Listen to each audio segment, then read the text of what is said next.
Many people know black holes are scary, deep space objects that swallow objects forever, never to be recovered. However, what if we told you we actually live inside a black hole? Join us as we follow one of the most prominent scientists alive today, Michio Kaku, as he reveals this shocking truth that our existence all happens inside a supermassive black hole, while discussing the new images from the James Webb Space Telescope that proves the Big Bang is wrong.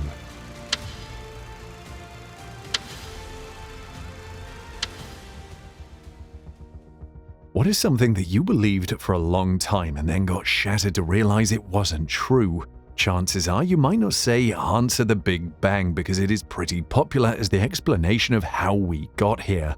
However, with the advent of the James Webb Space Telescope, the Big Bang theory may not remain unassailable anymore, as the telescope has made observations that are challenging astronomers to change their thinking on their understanding of the beginning of the universe. Celebrated theoretical physicist Michio Kaku did not mince words when he described the latest shocking discoveries by the JWST. Well, that's the problem. The James Webb Space Telescope is upsetting the apple cart. All of a sudden, we realize that we may have to rewrite all the textbooks about the beginning of the universe. So what exactly is the latest discovery by the JWST that has eminent scientists rethinking the origin of the universe? Here, Kaku again.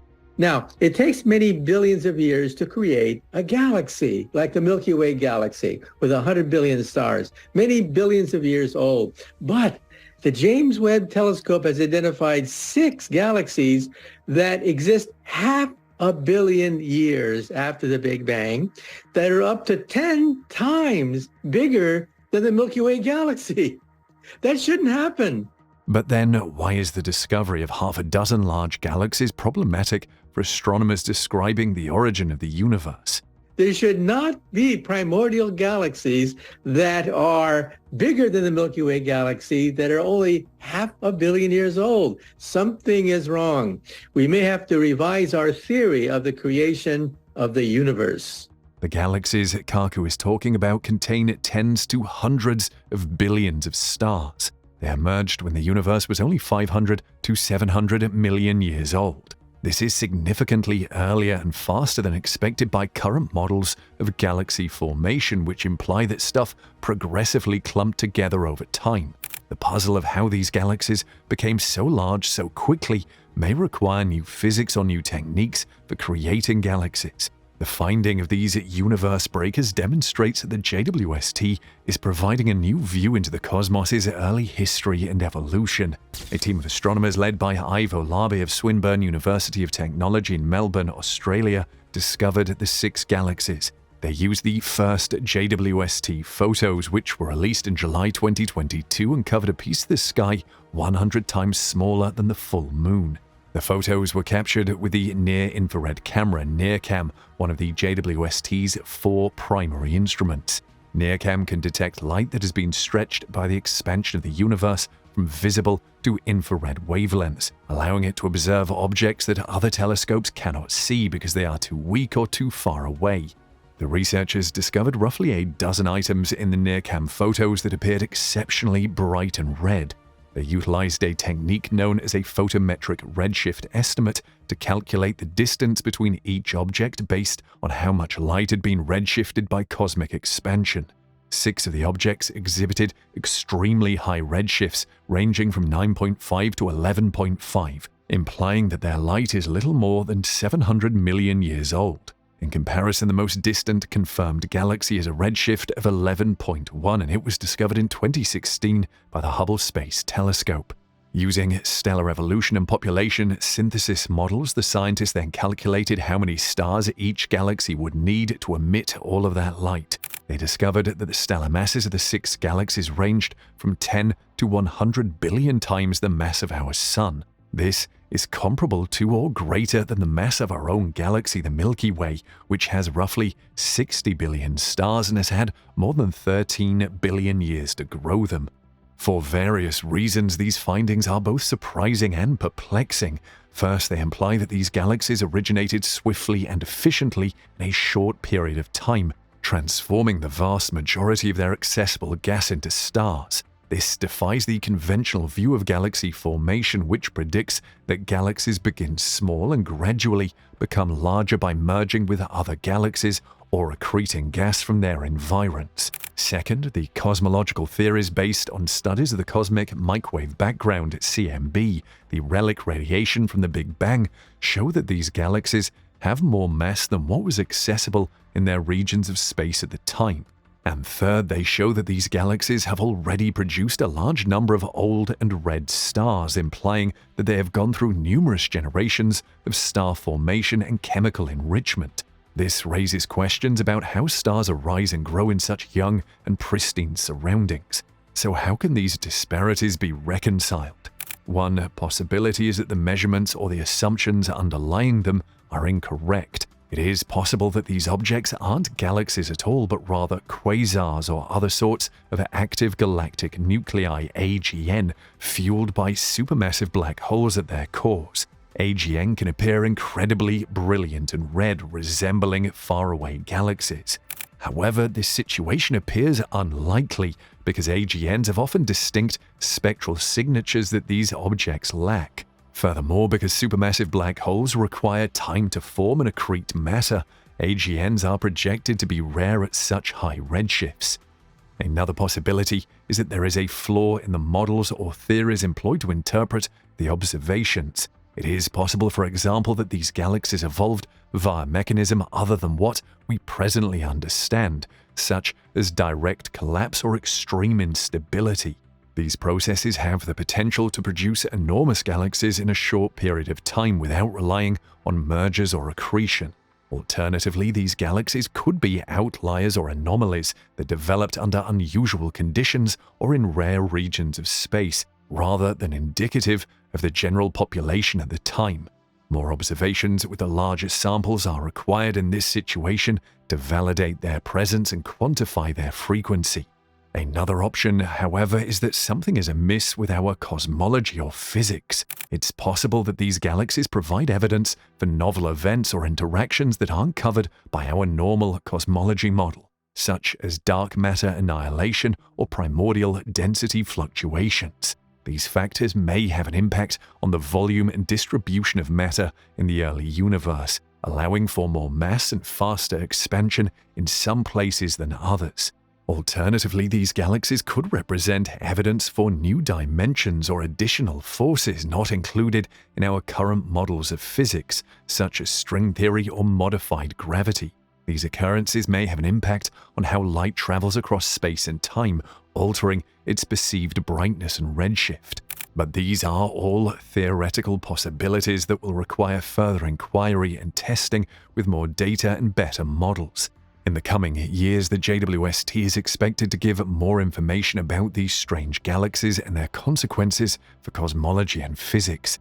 The telescope is equipped with a suite of instruments capable of performing spectroscopy and imaging at multiple wavelengths, allowing for more extensive studies of their features and surroundings. The telescope can also observe greater portions of the sky and deeper regions of space, increasing the likelihood of discovering more examples of these universe breakers or ruling them out as statistical flukes. However, the JWST has recently discovered the first chemical signs of supermassive stars. And how large are these celestial monsters? So far, the largest stars ever observed anywhere in the universe have a mass 300 times that of our Sun. However, these supermassive stars are between 5,000 and 10,000 times heavier than our Sun, and they each have the brightness of the equivalent of millions of the Sun. The team of European researchers behind the study previously theorized the existence of supermassive stars in 2018 in an attempt to explain one of the great mysteries of astronomy. For decades, astronomers have been perplexed by the enormous diversity in the makeup of different stars packed into globular clusters. The clusters, which are typically very old, can hold millions of stars in a limited amount of space. Now, astronomical advances have discovered an increasing number of globular clusters, which are regarded to constitute the missing link between the universe's first stars and galaxies. There are around 180 globular clusters in our Milky Way galaxy, which contains over 100 billion stars. But the question remains, why do the stars in these clusters have such a diverse range of chemical components, despite the fact that they were apparently all created at the same time from the same cloud of gas? Many of the elements in the stars would require enormous quantities of heat to generate, such as aluminium, which would require temperatures of up to 70 million degrees Celsius. That is considerably above the temperature that stars are estimated to reach at their core, which is roughly 15 to 20 million degrees Celsius, equivalent to the Sun. And so the scientists devised a possible solution, a raging supermassive star spewing forth chemical pollution. They believe that these massive stars are formed by successive collisions in densely packed globular clusters. It would eventually become like a massive nuclear reactor, continuously feeding on matter and ejecting a lot of it.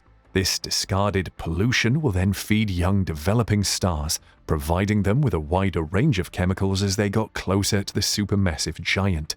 And they discovered them in the galaxy GNZ11, which is more than 13 billion light-years away. The light we see from it is just 440 million years old from the Big Bang. It was found by the Hubble Space Telescope in 2015 and held the record for the oldest observed galaxy until recently. As a result, it was an ideal early target for Hubble's successor, the JWST. The new space telescope provided two new hints: the tremendous density of stars and globular clusters, and most importantly, the existence of a lot of nitrogen. Nitrogen requires extremely high temperatures, which the researchers believe can only be created by a giant star. If the team's earlier notion was a sort of footprint of our supermassive star, this is a bit like finding a bone. However, there's little chance of ever seeing this beast up close. According to scientists, the life expectancy of supermassive stars is just about 2 million years, a little blink of an eye on the cosmic timescale. However, they believe globular clusters existed until almost 2 billion years ago, and they may yet disclose further signs of the enormous stars they once harbored. However, Michio Kaku has an alternative explanation for the latest discoveries by the JWST: black holes. These are not baby galaxies at all. They're actually monstrous black holes. Black holes that formed after the instant of creation. That's baffling scientists because they don't fit in the normal sequence of the birth of a galaxy. So I personally think that we're actually looking at monster black holes where perhaps new laws of physics are emerging. And again, if you can figure all this out, there could be a Nobel Prize waiting for you. However, one related theory is that the universe is a giant black hole. This theory proposes that our universe was created by a gigantic black hole that collapsed into another larger cosmos. The event horizon of a black hole is a threshold beyond which nothing can escape its gravitational force. The high gravity would distort and twist the fabric of space-time inside the event horizon, resulting in a singularity, which is a point where density and curvature become infinite. Some scientists believe that instead of a singularity, there could be another event horizon inside the black hole, leading to a separate world with different physical rules. This would imply that our universe is nested inside a black hole inside another universe, and that other universes may exist inside other black holes. This hypothesis assumes that black holes are not just one-way traps, but also portals to other domains of space and time.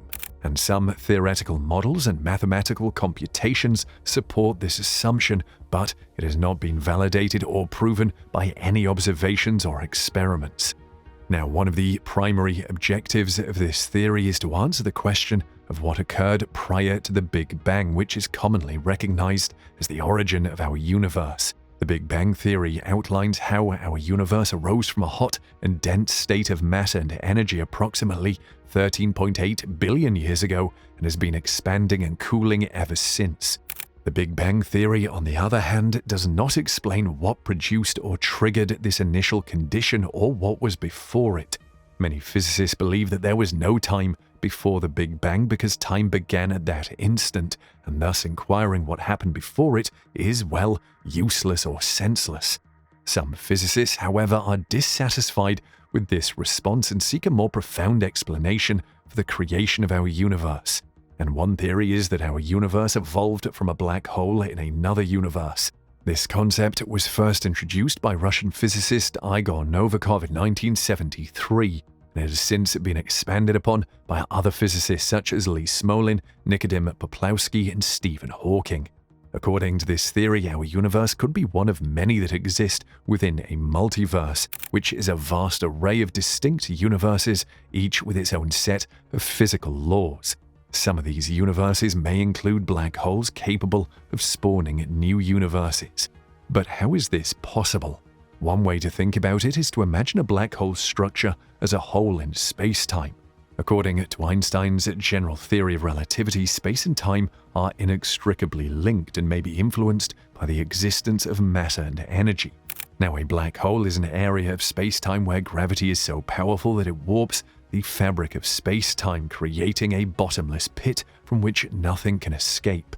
And a singularity is a point in space where the gravitational force becomes infinite at the center of a black hole. The singularity is supposed to be a region of infinite density where the known laws of physics fail. It is also supposed to be the area where matter and energy that have dropped into the black hole are crushed and compacted to infinity. However, other physicists claim that singularities are mathematical artifacts caused by pushing general relativity past its boundaries of validity. They propose that quantum effects may prevent singularities from emerging inside black holes, instead generating new areas of space-time with distinct features. And one theory is that these new regions of space-time are actually new worlds with different physical laws. And the event horizon, which is the boundary beyond which nothing can escape or communicate, would separate these new universes from their parent universes. Both the parent and kid universe would have their own event horizons in this scenario. One outside the black hole, the parent's event horizon, and one inside the black hole, the child's event horizon. And yet another theory is that these new sections of space-time are actually wormholes, which are space-time shortcuts or tunnels. Wormholes are theoretically potential answers to Einstein's general relativity equations, but they have never been observed or demonstrated to exist.